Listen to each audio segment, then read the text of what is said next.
छत्तीसगढ़ मदिरा प्रेमियों के लिए लॉन्च किए गए मनपसंद ऐप पर सियासत शुरू हो गई है। विधायक अजय चंद्राकर के बयान पर पीसीसी चीफ दीपक बैज ने पलटवार किया है। बैज ने कहा कि कांग्रेस में सभी कार्यकर्ता से लेकर नेता मर्द हैं, बीजेपी में सिर्फ विजय बघेल जी मर्द हैं। यदि अजय चंद्राकर को शक है तो बंद कमरे में भूपेश बघेल से बातचीत कर ले, समझ आ जाएगा।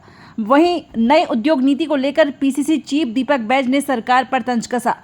उन्होंने नई उद्योग नीति को फेल बताते हुए कहा, 2 करोड़ नौकरी देने वाले 10 साल में अब तक नौकरी नहीं दे पाए। उद्योग नीति ये सफल नहीं हो सकती। आम जनता से लेकर उद्योगपति सभी नाराज हैं। नई उद्योग नीति फेल है। नगरीय निकाय चुनाव में ये साफ हो जाएगा।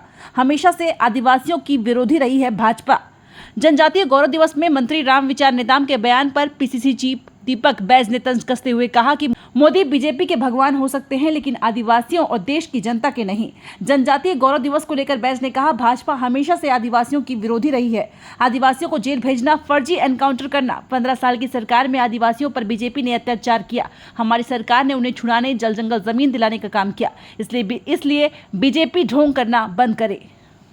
मतदाता सूची का पुनरीक्षण, उसका परीक्षण हो तो चुनाव आयोग का काम, वरुण साव का नहीं।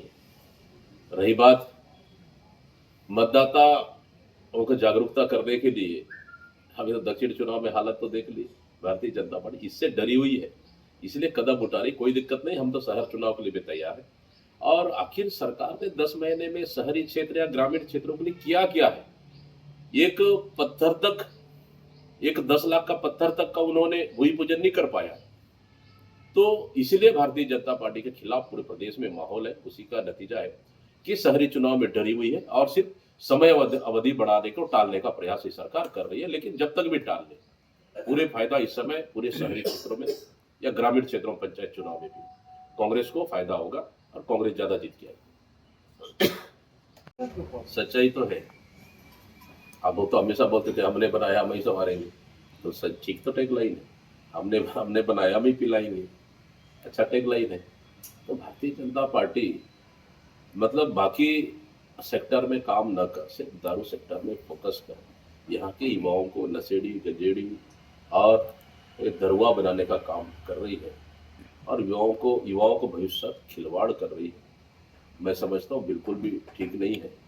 ऐप को बंद कर देना चाहिए भारतीय जनता पार्टी को और शिक्षा और स्वास्थ्य पे ऐप चालू करना चाहिए। दक्षिण चुनाव संपन्न हो चुका है। भारतीय जनता पार्टी वेंटिलेटर पे है दक्षिण चुनाव के रिजल्ट पर। एक समय तो बड़ा दावा करते थे 1 लाख जीतेंगे, 1 लाख जीते थे, अब 0 पे आ गए। मतलब कुल मिला के वेंटिलेटर पर है दक्षिण विधानसभा उपचुनाव में। और शहरी क्षेत्रों में लगातार सरकार के खिलाफ माहौल देखते हुए 6 महीना आगे बढ़ाने का सरकार ने निर्णय लिया। उसके बावजूद भी सरकार के पास कोई फेवर है नहीं। तो अब वहां के मतदाताओं को लालच देने के लिए शहरी क्षेत्रों में आवास का सर्वेक्षण कराने का निर्णय, जबकि इससे पहले कांग्रेस की सरकार में पूरे प्रदेश में शहर और ग्रामीण में सबका सर्वे हो चुका है। और भारतीय जनता पार्टी स्वयं भी बोलते थे भाई 18 लाख आवास हम देंगे। किस आधार पर बोलते थे? किस आधार पर बोलते थे? सर्वे का आधार पर या सर्वे नहीं बात? अभी सर्वे कराने की आवश्यकता क्यों पड़ी? इसलिए कि नगरीय निकाय चुनाव सामने है और भारतीय जनता पार्टी बुरी तरह से शहरों में आ रही है। ये हार का डर को देखते हुए इस तरह का ये सिर्फ प्रोपोगेंडा कर रही है, जबकि बिल्कुल भी ऐसा नहीं है। युवाओं में देखिए, सरकार पूरी छत्तीसगढ़ को गलत दिशा में ले जा रही है। गली गली शराब बिकना, पान ठेलों में शराब बिकना, और मैं समझता हूं सिर्फ अपनी जेबें भरने के लिए, शराब की बढ़ावा देने के लिए इस तरह की ऐप जारी करना छत्तीसगढ़ की जनता के लिए मैं समझता हूँ बिल्कुल भी ठीक नहीं है। एक तरफ शिक्षा व्यवस्था पूरी तरह चौपट हो चुकी है, उसके लिए कोई ऐप नहीं है। ऐप अगर शिक्षा व्यवस्था बना लिए रहते कि पढ़ाई कहाँ अच्छा हो रही है, कहाँ शिक्षक की कमी है, कहाँ काफ़ी पुस्तक की कमी है, कहाँ ड्रेस की कमी है, कहाँ और क्या एजुकेशन सुधार होना चाहिए, इसके लिए ऐप जारी करते तो मैं समझता हूँ सरकार के लिए बेहतर होता। स्वास्थ्य व्यवस्था में कहाँ वेंटिलेटर नहीं है, कहाँ मरीज परेशान है, कहाँ दवाई नहीं है, कहाँ पे MRI मशीन है नहीं है, कहाँ पे एक्सरे खराब है या एक्सरे मशीन ठीक है, कहाँ पे डॉक्टर पहुंच रहे नहीं पहुंच रहे, इलाज की कहाँ आवश्यकता है, शायद इसके लिए ऐप बनाते तो अच्छा रहता। कि स्वास्थ्य और शिक्षा के लिए ऐप बनाए नहीं, लेकिन शराब के लिए ऐप बना, इससे बड़ा दुर्भाग्य क्या हो सकता है भारतीय जनता पार्टी ने। मतलब सिर्फ भारतीय जनता पार्टी की सरकार इस 10 महीने में पूरी तरह से दिवालियापन हो चुकी है, और सरकार को इनकम और खुद की जेब की इनकम के लिए इस तरह से ऐप बढ़ाकर ये शराब को प्रोत्साहित करने वाला है। मैं समझता हूँ ये बिल्कुल भी छत्तीसगढ़ के लिए उचित नहीं है। सरकार पार्टी के भगवान हो सकते हैं, आदिवासियों के भगवान नहीं हो सकते, न ही देश की जनता के भगवान हो सकते। तोपन साहू का बयान सामने आया है कि केंद्रीय मंत्री तोपन साहू का बयान सामने आया, कह रहे हैं कि झारखंड मुक्ति मोर्चा और कांग्रेसी नेता वालेकुम सलाम तो कहते हैं, जय श्री राम कहने में उनके मुंह में ताला लग जाता है। देखिए, अब भारतीय जनता पार्टी पर कोई मुद्दा है नहीं, तो इस तरह का बयान मैं समझता हूँ भारतीय जनता पार्टी के लिए हास्यास्पद है। और ठीक है, अगर ऐसा है तो भारतीय जनता पार्टी के नेता छत्तीसगढ़ महतारी का जय क्यों नहीं करते, छत्तीसगढ़ महतारी को पूजा क्यों नहीं करते, छत्तीसगढ़ महतारी का फोटो क्यों हटा दिए, छत्तीसगढ़ महतारी का मान सम्मान नहीं कर सकते। अब ये इस तरह की बयानबाजी मैं समझता हूँ इस तरह कि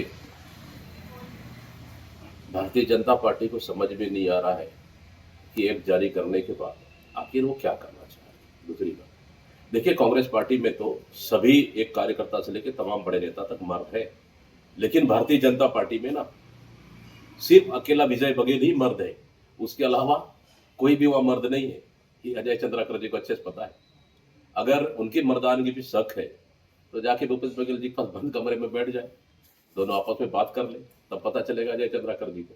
बीजेपी ने लेकिन इस तरह का बयान स्वच्छ राजनीति और लोकतंत्र में मैं समझता हूँ ये उचित नहीं है। बीजेपी ने फर्जी नक्सली केस के नाम से जेल भेजना, आदिवासियों से फर्जी सरेंडर के नाम से कार्रवाई करना, इस तरह से पूरे प्रदेश और बस्तर के आदिवासियों पर इस सरकार ने अत्याचार किया है।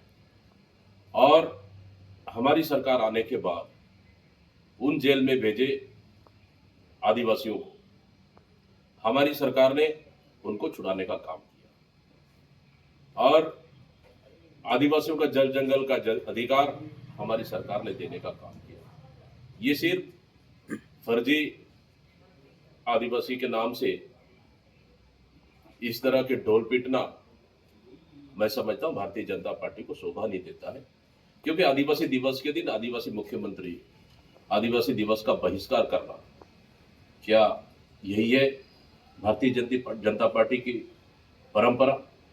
इसलिए आदिवासियों के नाम से ढोल पीटना बंद करें, ये दिखावा बंद करें। मंत्री राम